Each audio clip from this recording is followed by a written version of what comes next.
going to wrap up our series here on pain at the University of Toledo Medical Center with Dr. Chris Brickman, and now we're going to talk about the belly. We've talked about the chest and the head.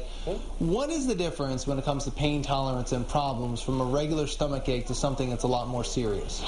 Well, when we talk about belly pain, Sean, you know, everybody's had the flu from time to time, and you get this cramping that comes and goes. What we're more concerned about with belly pain is pain that comes, doesn't go away, you know, that just continues to stay there or gets worse.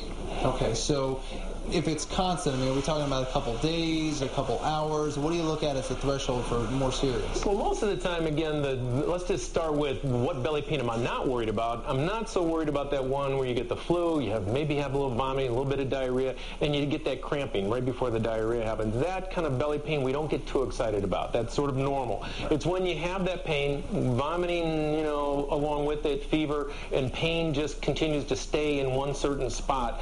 That's something that could be a little more serious and we're a little more concerned about, such as appendicitis, diverticulitis, some things that may potentially need surgery. So maybe like a more of a location, if it's constant in one area, not if it's just overall you're just feeling crummy and if you have to vomit or whatnot. Yeah, just the generalized achiness and pain, not quite as worried about that, but keep in mind these more serious problems often start off like that. So you have to be a little bit more vigilant about it, even though you might not be right away. It's mainly that pain that doesn't subside. You know, the pain that's particularly increasing is the one we're more worried about, but it doesn't let up for any periods of time.